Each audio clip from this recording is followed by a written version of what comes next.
Konnichiwa, minasan. Ketemu lagi sama Kak Bias di mata kuliah komunikasi massa. Kita udah masuk ke pertemuan 3 dan di pertemuan kali ini, kenapa tiba-tiba otak saya nge-lag? Di pertemuan kali ini kita akan lanjut membahas mengenai salah satu media massa dan perkembangannya ataupun peralihannya. Nah, di pertemuan ini kita akan bahas mengenai radio. Saya akan langsung share screen ya. Oke.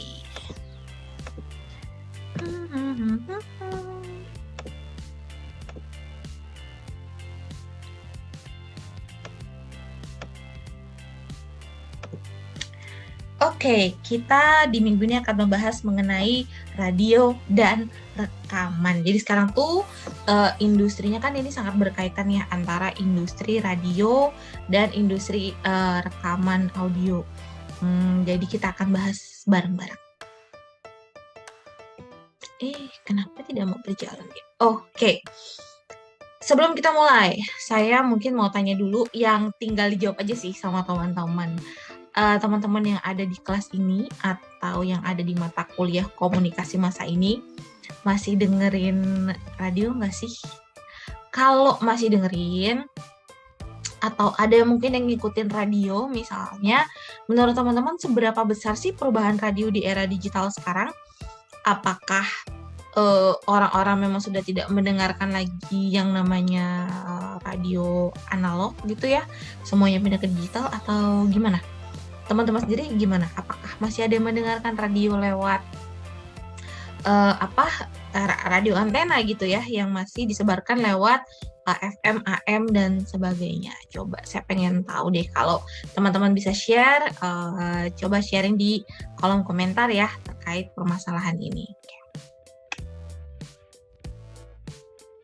Nah, kalau misalnya ini saya ambil beberapa data, bisa pindahkan dulu diri saya ya, supaya tidak mengganggu. Ini saya ambil beberapa data. Kalau misalnya kita tanyakan kepada beberapa orang dari golongan usia tertentu ya, mulai dari di sini nih ada usia 15, 19, dan seterusnya yang paling pojok itu usia 35 sampai 39. Mereka itu pertama kali mendengarkan musik itu dari mana sih? Ternyata jawaban mereka itu memang mostly masih lebih banyak mereka tahu musik pertama kali itu dari radio. Jadi kalau ada lagu baru, sumber utama yang mereka dengar itu dari mana? Ternyata adalah dari radio. Meskipun mungkin kalau untuk yang usia 15-19 sampai ke usia 20-24 gitu ya, perbedaan antara radio dengan on-demand audio service itu masih sedikit lah, sudah sangat sedikit. Dan mudah-mudahan teman-teman paham ya, on-demand audio service itu ya seperti Spotify atau YouTube Music, Reso ya kalau nggak salah, sekarang banyak lah Audify ya kalau nggak salah. Itu lumayan banyak ya bentuk-bentuknya. Jadi itu adalah yang on-demand radio service. Tapi kalau yang usia 35 ke atas, mostly mereka itu pertama kali mendengarkan musik baru adalah dari radio. Oke. Dari YouTube malah paling kecil kalau untuk usia 35 sampai 39. Sekarang kita lihat lagi nih. Ini data yang saya dapat, sebenarnya memang sudah agak lama, tapi saya belum dapat yang terbaru ya. Ini data tahun 2017 kalau saya nggak salah. Jadi kalau misalnya kita lihat penggunaan media ini di US ya, khusus di US teman-teman, ternyata paling banyak orang media yang paling banyak menjangkau audience adalah radio. Nih kalau misalnya teman-teman lihat ya, AM, FM, radio itu jumlah reach-nya atau jangkauannya itu cukup besar, sampai 243 juta jiwa gitu. Sedangkan kalau social media atau misalnya yang Google aja, search sites itu ya, mereka menjangkaunya masih di bawah 200 juta. E-commerce, news, dan video atau sport sites itu juga masih di bawah. Yang paling jauh bisa menjangkau audiens ternyata di tahun 2017 itu adalah radio. Nah, kalau misalnya ini saya ambil dari tirto.id, Tirto pernah mengeluarkan data ini. Sebenarnya pendengar radio dari generasi-generasi itu berapa lama sih mereka mendengarkan radio per minggu? Ternyata memang masih banyak, pendengar radio itu masih banyak, yang mendengarkan radio masih banyak, dan masih cukup lama durasi mereka mendengarkan radio. Untuk silent generation aja yang 65 tahun ke atas, dalam 1 minggu mereka paling tidak mendengarkan 16 jam. Kalau kita bagi 16 dibagi 7 sekitar 2 sampai 2,5 jam lah ya mereka mendengarkan radio per hari gitu. Dan untuk generasi X dari usia 35 sampai 49 tahun misalnya mereka sekitar 18 jam, dan kalau untuk yang Gen Z mereka mendengarkan lebih dari 13 jam. Jadi pendengar radio paling enggak dalam 1 hari mereka masih mendengarkan radio itu paling enggak 2 jam. Nah, kalau misalnya ini terkait dengan sejarah radio, nanti teman-teman juga bisa baca sendiri ya, dimulai dari yang tahun 1887 sampai ke era digital. Ada beberapa masa-masa penting, mulai dari ya pertama kali ada fisikawan Jerman bereksperimen dengan gelombang radio, lalu siaran eksperimen dilakukan di berbagai negara. Kemudian radio komersil pertama di Amerika itu RCA, dia muncul tahun 1919. Kemudian setelah itu radio berkembang, hampir semua rumah itu punya radio, hampir semua gadget itu punya radio gitu ya. Bahkan di mobil ada radio, bahkan di pelosok manapun kita bisa tetap mendengarkan radio meskipun tidak ada koneksi internet. Jadi paling gampang memang untuk mendapatkan akses media adalah radio. Lalu ketika masuk ke era digital, radio itu sudah streaming, kita bisa mendengarkan radio apapun dari manapun dengan menggunakan bahasa apapun selama kita punya koneksi internet. Nah, ini saya akan bahas sedikit terkait dengan karakteristik radio. Wow, saya menghalangi. Kalau gitu saya jadi artis dulu di tengah-tengah ya. Maaf nih mikrofonnya ya. Nah, saya gedein deh tuh. Semoga kalian nggak terganggu ya dengan muka saya. Oke, karakteristik radio yang pertama, yang sebelah sini nih. Radio is a hot medium. Mungkin kalau di minggu kemarin kita bahas bahwa newspaper is a cold media atau media cetak is a cold media gitu, karena kita tidak bisa berinteraksi. Sedangkan kalau misalnya di radio kalian itu bisa berinteraksi, dan sebelum ada yang namanya social media, radio ini adalah media massa yang paling interaktif dibandingkan media massa lainnya.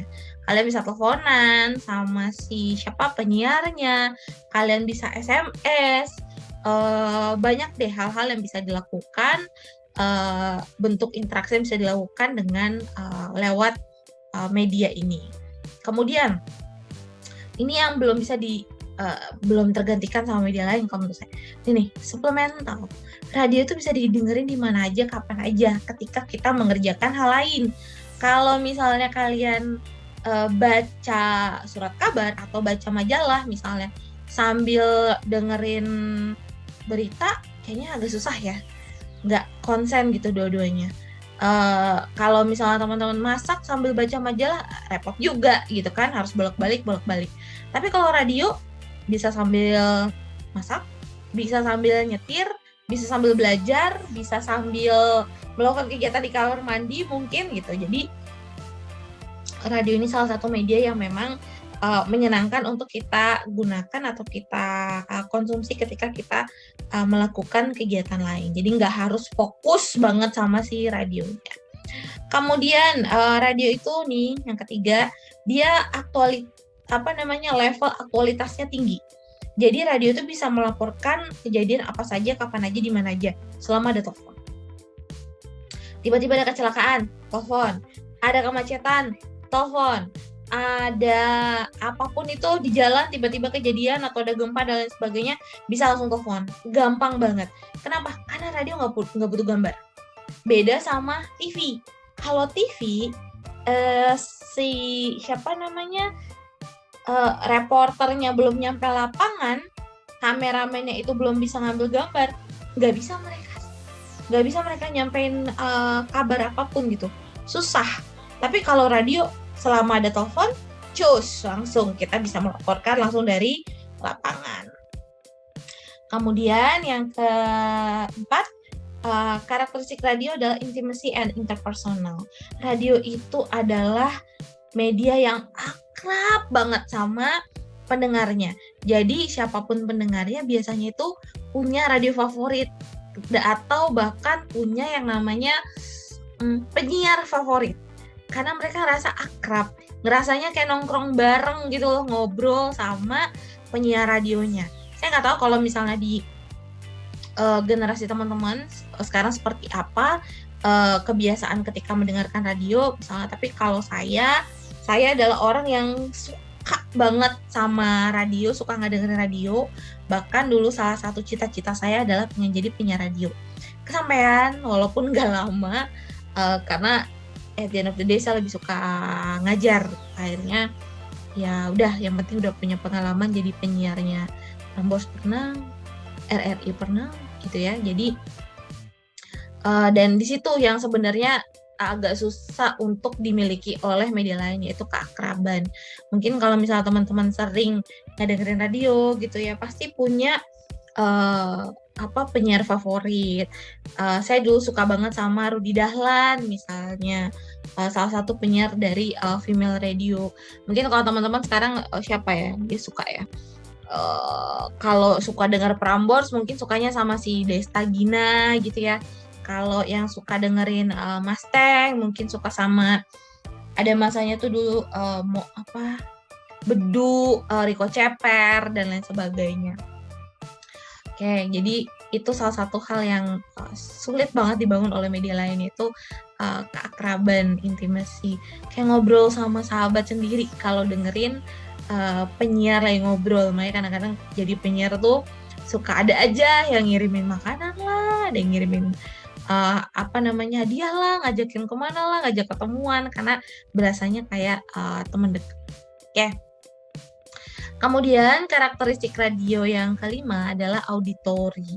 Radio itu kan ingat tidak ada visual, semuanya itu hanya bisa didengarkan. Maka pesan yang diterima sifatnya itu biasanya selintas dan sekilas. Dan kalau misalnya ada pesan yang penting, itu harus diulang-ulang.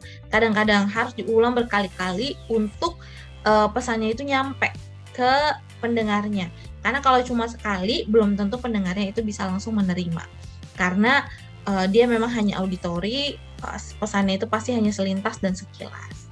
Dan radio itu sangat selektif. Dia punya formatnya masing-masing, punya pendengarnya masing-masing, hampir sama kayak majalah ya, sangat selected gitu. Jadi ada radio khusus berita, ada radio misalnya mostly kebanyakan ingin lagu, ada radio yang kebanyakan talk show-nya, ada radio yang memang khusus untuk usia muda, ada radio yang khusus pendengar lagu-lagu jazz, misalnya ada radio keroncong, ada juga radio yang misalnya khusus untuk anak-anak muda atau yang eksekutif, atau mungkin justru untuk orang yang usia 40 tahun ke atas. Radio itu sangat selektif. Makanya biasanya pendengar radio itu usianya nih bisa diperkirakan lah ya. Kalau Prambors ya udah ketahuan lah, pasti usianya mungkin ya 25 ke bawah. Kalau udah 25 ke atas biasanya udah mulai kurang cocok sama Prambors, biasanya ganti ke email misalnya, atau ganti ke radio lain, Jak, Global, dan lain sebagainya. Oke. Saya mengganggu, maka saya kecilkan lagi diri saya. Oke, nah ini ada hal-hal yang harus kalian pahami terkait industri radio itu seperti apa sih. Yang pertama, kalian harus bisa membedakan antara local station, network, dan syndicators.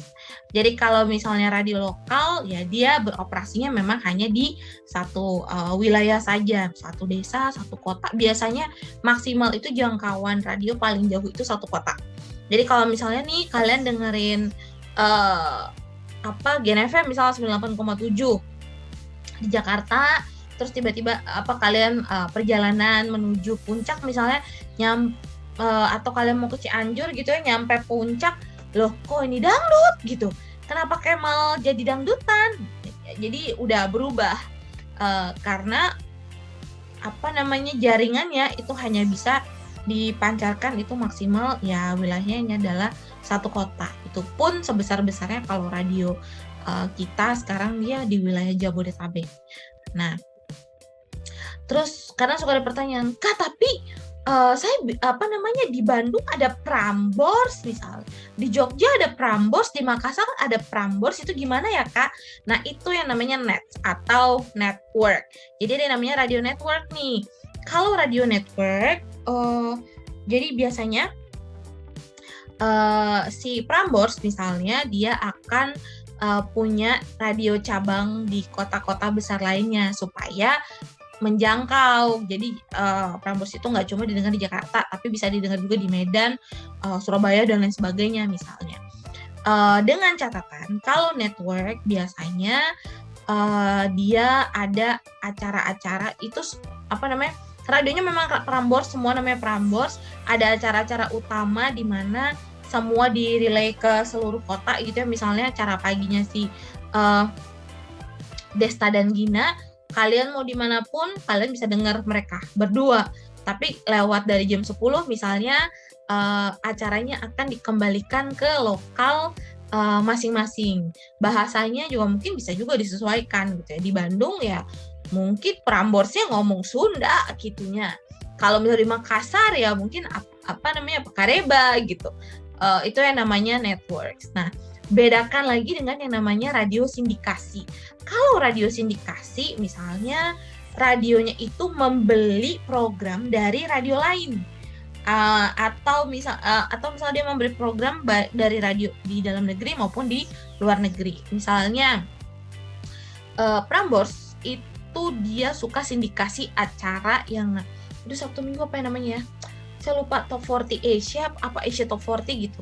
Yang bawain itu Ryan Seacrest. Jadi si Ryan ini dia siaran untuk salah satu radio di Hong Kong.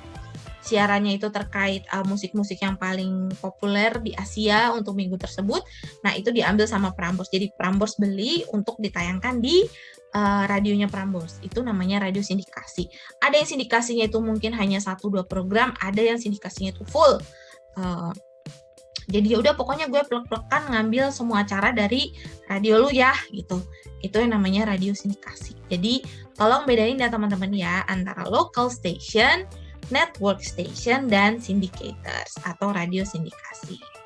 Terus yang kedua, ini mungkin teman-teman udah sering dengar ya, ada yang namanya radio AM, ada yang namanya radio FM. Ini tergantung jenis gelombang yang digunakan sama pemancar masing-masing radio. Kalau AM dia gelombangnya itu pendek tapi bisa menjangkau sangat jauh dengan kualitas yang ya seadanya gitu ya. Tapi kalau misalnya kalian pakai FM, gelombangnya itu dia panjang tapi jangkauannya itu paling cuma satu kota gitu, paling cuma ya Jabodetabek aja, tapi kualitas suaranya itu jauh lebih bagus. Nah, kemudian bedanya lagi kalau yang AM itu dia lebih banyak frekuensi yang bisa dipakai, kalau FM itu terlalu sedikit. Jadi kalau misalnya di Jakarta nih, teman-teman mau bikin radio baru gitu ya, gue mau bikin radio baru nih gitu kan, FM biar bagus, itu udah nggak bisa lagi karena semua frekuensi radio di Jakarta udah penuh, udah dipakai. Kecuali misalnya ada satu radio yang dia bangkrut, kemudian gue mau jual nih atau saya mau mengembalikan gelombang yang saya pakai gitu ke pemerintah. Kemudian pemerintah, setiap gelombang itu pihak pemerintah ya guys. Kemudian pemerintah bilang, oh ya udah nih ada gelombang nganggur nih, siapa yang mau pakai? Terus misalnya, oh si Bias nih mau bikin Bias FM gitu. Oke, saya sewa ya Pak gelombang frekuensi radionya, itu bisa. Tapi kalau sekarang setahu saya sudah full, kecuali ya itu tadi ya ada yang tiba-tiba tidak menggunakan lagi.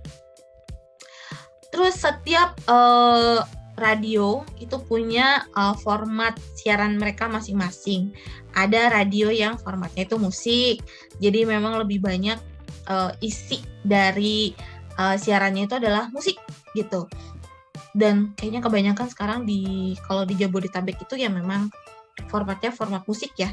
Kemudian ada yang namanya format etnik, jadi acaranya itu acara-acara budaya. Kalau di Jakarta itu RRI dia punya, kalau nggak salah RRI Pro 4 isinya itu budaya. Atau saya yang keempat dulu, news atau talk format. Jadi isi dari konten-kontennya itu lebih ke acara berita, talk show gitu ya. Musiknya nggak banyak atau bahkan nggak ada musik sama sekali, kayak El Sinta itu dia lebih banyak di newsnya. Sonora itu lebih banyak di talk show-nya, walaupun Sonora masih ada musik ya. Kemudian RRI Pro 3 misalnya itu juga news sama talk show. Kalau lagu itu cuma diputar kalau misalnya ini nggak ada berita, nggak ada apa nih, kita ngapain ya gitu, ya udah putar aja lagu satu sambil nunggu berita masuk. Itu bisa seperti itu. Oke, atau mungkin formatnya itu adalah homogenization, jadi formatnya itu sama, dia menyamakan dengan keseluruhan rata-rata di Jakarta. Misalnya formatnya kebanyakan apa, musik, ya udah dia dari awal sampai akhir musik semua gitu, nggak ada yang lain. Kalau music formatnya mungkin dia masih ada talk show-nya, mungkin dia masih ada budayanya, mungkin masih ada news-nya, tapi kalau udah homogenization, musik yang musik semua, news semua, etnik semua, nggak ada yang lain. Oke. Kemudian jangan lupa masih ada yang keempat, yaitu non-commercial radio. Ada radio-radio yang sifatnya itu nggak boleh komersil, jadi seperti radio pemerintah, RRI itu tidak boleh komersil. Radio kampus misalnya, satu hari nanti UPJ mungkin punya radio gitu ya. Saya pengen banget gitu kita bisa punya radio di Ilkom. Nah itu nggak boleh yang namanya komersil, karena dipakai untuk kepentingan dunia pendidikan. Bisa nggak sih Kak kalau misalnya kita punya radio kampus dan kita pakai gelombang FM? Bisa, ada satu gelombang FM yang memang disediakan untuk non komersil, tapi jangkauan pancarnya itu cuma 1 kilometer, jadi pendek banget. Nah akhirnya kebanyakan daripada kita pakai kita siaran pakai gelombang yang sangat pendek, tidak bisa menjangkau, ya udah kita streaming aja. Kebanyakan sekarang radio kampus itu mereka sistemnya sudah menggunakan streaming. Nah, ini kita mau lihat beberapa data dulu ya guys. Kita mau lihat nih, sebenarnya di Indonesia tuh meningkat atau enggak sih penggunaan radio. Tapi ternyata ya selama pandemi, ternyata secara total kependengaran radio itu meningkat loh. Baik di Jakarta dan di 10 kota di Indonesia. Naik 5% di 10 kota dan naik 4,5% di Jakarta. Kenapa? Mungkin karena kebanyakan di rumah, gue ngapain ya, hiburan gue apa ya? Ya udah dengerin radio. Nah kemudian ternyata kependengaran radio di rumah ataupun di mobil tetap stabil ketika pandemi terjadi. Jadi habitnya tidak berubah.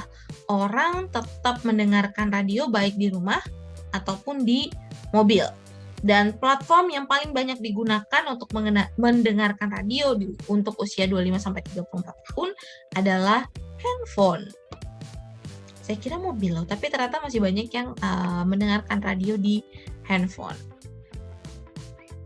Nah, ketika dilakukan survei di tahun 2020, sebenarnya apa sih yang kalian cari dari radio gitu ya? ternyata mereka nyari lagu baru ataupun lagu favorit, yang nungguin lagu favorit mereka, atau memang mereka punya show favorit, ya kan? Ada acara yang mereka suka, misalnya di salah satu radio, atau justru penyiar favorit. Jadi memang mereka pengen dengerin penyiarnya siaran gitu. Menarik bukan? Oke. Nah, saya akan lanjut lagi untuk membahas terkait radio ini dan perkembangannya seperti apa di video berikutnya. Oke, kita ketemu di video berikutnya. Dadah.